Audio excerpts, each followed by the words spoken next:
السلام علیکم مائی YouTube viewers, امید کرتی ہوں آپ سب خیریت سے ہوں گے۔ ناول سٹارٹ کرنے سے پہلے میری آپ تمام ویورز سے ریکویسٹ ہے کہ پلیز میرے چینل انا شاہ وائس کو سبسکرائب کیجیے، میری ویڈیوز کو لائک شیئر کمنٹ میں ریویوز لازمی دیں اور ساتھ ہی ساتھ بیل آئیکن کو ہٹ کر دیجیے تاکہ آپ کو تمام اپڈیٹس وقت پر ملتی رہیں۔ آج میں آپ لوگوں کے لیے لائی ہوں ایک شارٹ ناول، تو امید کرتی ہوں آپ کو یہ پسند آئے گا۔ تو بنا وقت کو ضائع کیے ہم اپنے اس ناول کو شروع کرتے ہیں۔ ناول کا نام ہے میرے حصے کی روشنی۔ ایمن کے ہاتھ میں چائے کا کپ تھا، مگر اس کی نظریں سامنے صحن کے کسی غیر مرئی کونے پر مرکوز تھیں۔ اس کے سامنے صرف سوال تھے، جواب نہیں۔ کل اس کا نکاح تھا ایک ایسے شخص سے جسے وہ جانتی بھی نہیں تھی، اور وہ نکاح اس کی مرضی سے نہیں ہو رہا تھا۔ امی بار بار کہہ رہی تھیں، ایمن، تمہارے ابو کا علاج زرق صاحب ہی کروا سکتے ہیں، تم ہاں کر دو۔ اور اس کا جواب ہر بار ایک ہی تھا، امی، میں کیسے شادی کروں کسی انجان سے؟ بیٹا، کبھی کبھی زندگی میں مشکل فیصلے کرنے پڑتے ہیں۔ ایمن کی نظریں فرش پر جمی تھیں جہاں کسی نے اپنا وعدہ چھوڑا تھا۔ منگنی کو صرف 4 ماہ ہوئے تھے اور کاشف نے ایک فون کال پر سب ختم کر دیا تھا۔ تمہارے باپ کے حالات دیکھے ہیں، میں تم سے محبت کرتا ہوں، غربت سے نہیں۔ کاشف کے آخری الفاظ اب تک دل کو کاٹتے تھے۔ اسے لگتا تھا کہ اب وہ صرف ایمن فاطمہ نہیں ہے، وہ اب صرف ایک بوجھ ہے، اپنے بیمار باپ کے کندھے پر رکھا، وہ بوجھ جو نہ اترتا تھا نہ سنبھلتا۔ ایمن نے خاموشی سے آنسو پونچھے۔ آخر کار اس نے ہاں کر دی، اپنے ابو کے لیے، اپنی ماں کے لیے۔ زرق شہریار شاہ اس کا نام ہی کافی تھا، بزنس ورلڈ کا بے تاج بادشاہ، اونچا قد، گھنی آنکھیں، روٹ لہجہ، سرد طبیعت اور پوزیشن رکھنے والا، وہ مرد جس کے لیے ہر شے اپنی ہونا ضروری تھی۔ اس نے کبھی محبت نہیں کی، نہ یقین۔ زندگی ایک معاہدہ تھا اور رشتے ضرورت، لیکن ماں کے شادی کرنے کے بار بار اصرار پر آخر کار اس نے اپنی زندگی کا ایک بہت بڑا فیصلہ کیا تھا۔ شادی کرو زرق، عائشہ بالکل اس معاملے کے لیے ٹھیک ہے، تمہارے بیٹے کو ماں چاہیے، گھر کو رونق، اور تمہیں ایک ہم سفر۔ زرق شہریار کے پاس ہر چیز تھی سوائے خوشی کے۔ اس کی پہلی بیوی اسے چھوڑ کر جا چکی تھی اور اس کا چھوٹا سا بیٹا اس کے پاس چھوڑ گئی تھی۔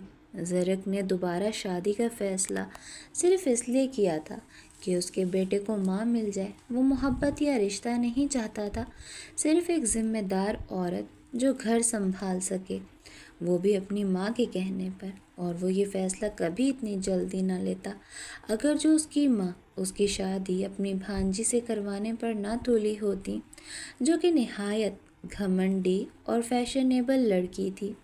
امجد صاحب اس کے آفس میں ہی کام کرتے تھے۔ 2 ہفتے پہلے ان کی طبیعت اچانک ہی خراب ہو گئی تھی۔ ان کے دل کے 2 والز تقریباً بند ہو چکے تھے، جس کی وجہ سے وہ چھٹیوں پر تھے، اور زرق شہریار ان کی عیادت کے لیے ان کے گھر گیا تھا۔ وہاں پر اس نے ایمن کو دیکھا تھا جو اسے سلجھی ہوئی لڑکی لگی تھی، اور اس نے امجد صاحب کے سامنے یہ پروپوزل رکھا تھا کہ وہ ان کی بیٹی سے شادی کرنا چاہتا ہے، جبکہ ان سے کسی بھی طرح کی حقیقت کو چھپایا نہیں تھا کہ وہ پہلے سے شادی شدہ ہے اور ایک بچے کا باپ بھی۔ امجد صاحب بھی غربت کے مارے فوراً ہی ہاں کرتی تھی، کیونکہ ان کا ماننا تھا کہ اگر انہیں کچھ ہو جاتا ہے تو ان کی بیوی اور بیٹی کا کوئی تو سہارا ہو۔ نکاح والے دن ایمن دل پر پتھر رکھ کر دلہن بنی ہوئی تھی۔ وہ بہت خاموش تھی، جیسے کسی نے اس کی آواز چھین لی ہو۔ زرق بھی کچھ نہیں بولا، صرف نکاح کے کاغذ پر دستخط کیے اور چلا گیا۔ شادی کی رات زرق نے صاف لفظوں میں کہہ دیا، یہ نکاح صرف ایک ضرورت ہے، تم میرے بیٹے کے لیے آئی ہو، میرے لیے نہیں۔ مجھ سے کوئی امید مت رکھنا۔ دیکھو، میں تمہیں صاف صاف الفاظ میں بتا رہا ہوں کہ میں شادی نہیں کرنا چاہتا تھا، یہ تو اپنی ماں کے مجبور کرنے اور میرے بیٹے کو ماں کی کمی محسوس نہ ہو، اس لیے میں نے شادی کر لی۔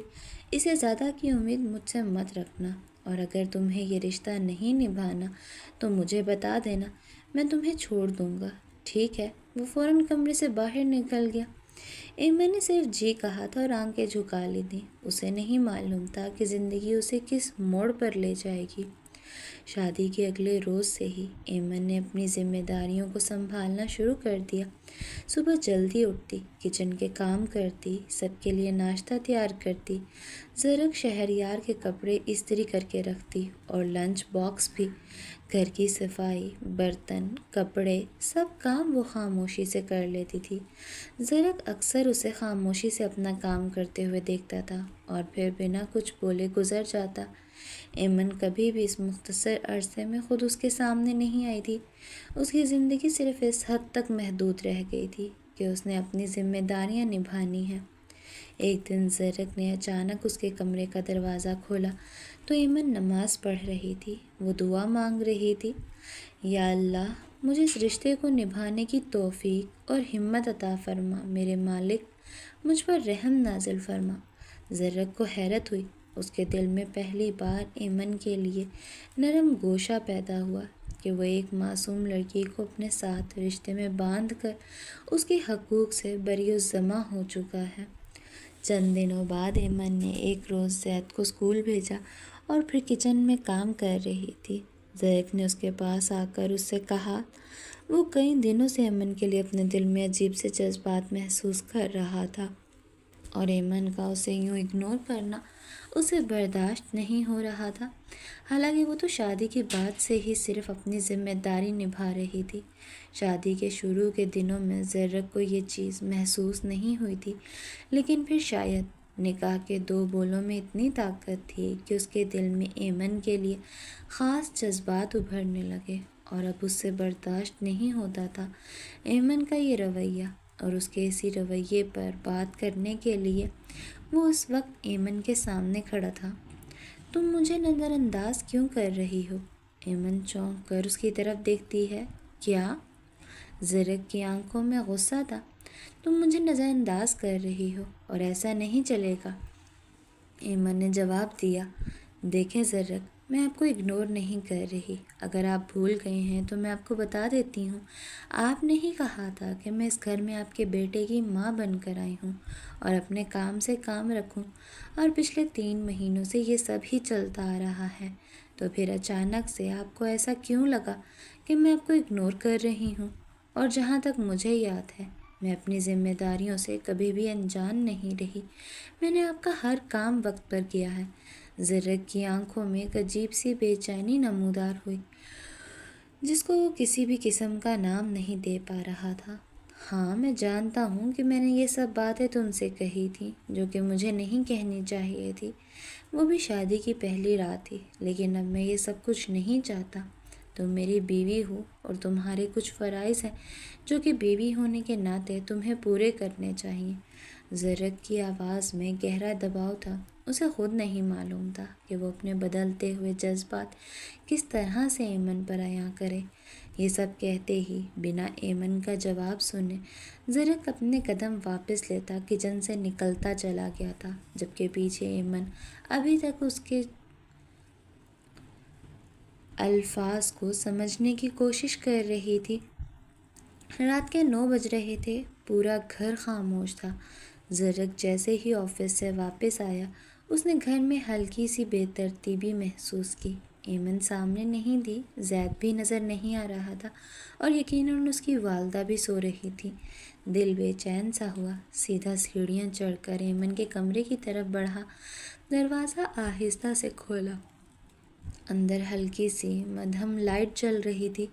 ایمن بیڈ پر بلینکٹ میں لپٹی لیٹی ہوئی تھی، چہرہ تھکا ہوا لگ رہا تھا۔ زرق فوراً قریب آیا، ہاتھ ماتھے پر رکھا۔ ایمن کا جسم گرم تھا۔ ایمن، بخار ہے تمہیں؟ اس کی آواز دھیمی مگر فکر سے بھری ہوئی تھی۔ ایمن نے آنکھیں آہستہ سے کھولی، ہلکی سی مسکراہٹ لبوں پر آئی۔ بس تھوڑا سا بخار ہے، ٹھیک ہو جائے گا۔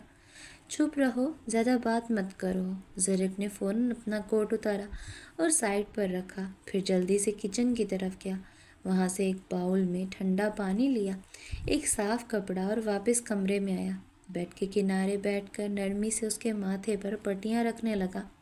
وقت جیسے تھم گیا تھا۔ ایمن کی سانسیں آہستہ آہستہ ہموار ہو رہی تھی۔ آدھے گھنٹے تک وہ یہی کرتا رہا، بغیر ایک لفظ بولے۔ پھر نرمی سے کہا، چلو تھوڑا سا سوپ پی لو، تم نے سارا دن کچھ نہیں کھایا ہوگا، ابھی دل نہیں چاہ رہا۔ ایمن کی آواز کمزور تھی۔ میں ہوں نا، میرے ہاتھ سے پیو گی تو دل بھی مان جائے گا۔ زہر نے خود چمچ سے اسے تھوڑا تھوڑا سوپ پلایا۔ سوپ پینے کے بعد وہ لیٹ گئی۔ بخار ذرا کم ہوا تو اس نے آہستہ سے آنکھیں کھولیں۔ زرق اب بھی وہیں بیٹھا تھا، نرمی سے اسے ہی دیکھ رہا تھا، نظریں گہری جیسے کچھ کہنا چاہتی ہوں۔ ایمن کی نظر جیسے ہی اس کی نظروں سے ملی، دل ایک دم زور سے دھڑک گیا۔ کچھ لمحے خاموش گزرے، پھر زرق آہستہ سے اس کی طرف جھکا اور اچانک وہ اس کے ہونٹوں پر جھک گیا۔ ایک نرمی، ایک شدت، ایک جذبہ جو الفاظ نہیں کہہ پائے، وہ لبوں نے کہہ دیا۔ ایمن کی سانس کچھ پلوں کے لیے رک سی گئی، وہ ہلکی سی کانپی، لیکن زرق نے اسے نرمی سے اپنے بازوؤں میں بھر لیا۔ اب کچھ بھی ہو جائے، میں تمہیں یوں تکلیف میں نہیں دیکھ سکتا، زرق نے اس کے بالوں میں ہاتھ پھیرتے ہوئے کہا۔ ایمن نے نظریں جھکا لی، دل جیسے دھڑکنا بھول گیا تھا۔ زرق نے اس کے کان کے قریب سرگوشی کی۔ میں اب تم سے دور نہیں رہ سکتا، نہ تمہیں تکلیف میں دیکھ سکتا ہوں، تم میری ہو، صرف میری۔ ایمن نے کوئی جواب نہیں دیا، بس خاموشی سے اپنا سر اس کے سینے سے لگا لیا۔ کمرے میں خاموشی تھی، لیکن دلوں کی دھڑکنیں سب کچھ کہہ رہی تھیں۔ باہر رات گہری ہو رہی تھی اور اندر ایک محبت آہستہ آہستہ جنون میں بدل رہی تھی۔ کمرے میں ہلکی ہلکی روشنی تھی، ہسپتال کا ماحول خاموش مگر سکون بھرا تھا۔ زرق کمرے کے باہر بے چینی سے ٹہل رہا تھا، ہر قدم کے ساتھ اس کے دل کی دھڑکن تیز ہو رہی تھی۔ پھر نرس باہر آئی، چہرے پر نرم مسکراہٹ تھی۔ مبارک ہو، اللہ نے آپ کو بیٹی کی رحمت سے نوازا ہے، ماں اور بچی دونوں خیریت سے ہیں۔ زرق ایک پل کے لیے ساکت ہو گیا، جیسے وقت تھم گیا ہو۔ بیٹی؟ اس کی آواز دھیمی تھی، مگر لہجہ خوشی سے کانپ رہا تھا۔ نرس نے دروازہ کھولا۔ ایمن بیڈ پر لیٹی تھی، تھکی ہوئی، مگر چہرہ چمک رہا تھا۔ گود میں ایک ننھی سی جان سو رہی تھی۔ زرق آہستہ آہستہ قدم بڑھاتا ہوا اندر آیا۔ ایمن نے نظریں اٹھا کر اسے دیکھا، ہلکی سی مسکراہٹ کے ساتھ۔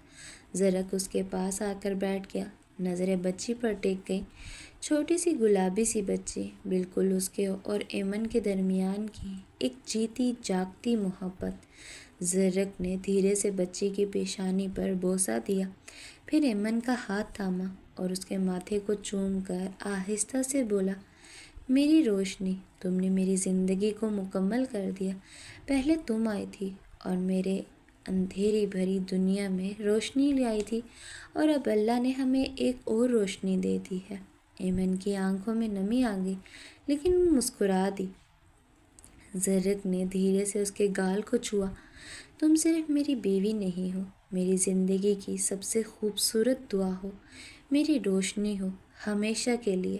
ایمن نے آہستہ سے سر ہلایا اور ننھی بچی نے پلکیں ہلائیں، جیسے وہ بھی اپنے ماں باپ کی محبت محسوس کر رہی ہو۔ اللہ نے زرق اور ایمن کو ایک بیٹی کی شکل میں اپنی رحمت سے نوازا۔ وہ محبت جو ایک وقتی سمجھوتے سے شروع ہوئی تھی، اب ایک مکمل، خوبصورت اور سچی زندگی میں بدل چکی تھی۔ زرق کی زندگی میں اب نہ خالی پن تھا، نہ خاموشی، بس اس کی روشنی تھی، ایمن، اور اس کی روشنی کی چھوٹی سی کرن، ان کی بیٹی۔ یہاں ہوتی ہے یہ شارٹ سی اسٹوری کا اختتام۔ امید کرتی ہوں کہ آپ کو یہ اسٹوری پسند آئی ہوگی، اور جانتی ہوں کہ یہ اسٹوری کچھ زیادہ ہی شارٹ تھی۔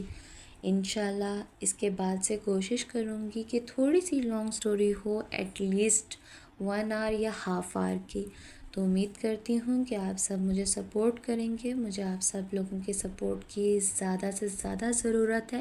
اس کے لیے میرے چینل اناشا وائس کو زیادہ سے زیادہ سبسکرائب کیجیے.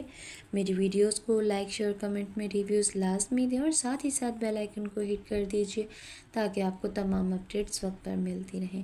انشاءاللہ جلد ملیں گے ایک نئے ناول کے ساتھ. تب تک کے لیے اللہ حافظ. خود بھی خوش رہیں اور اپنے ارد گرد رہنے والے لوگوں کو بھی خوش رکھیں اور مجھے اپنی دعاؤں میں یاد رکھیں.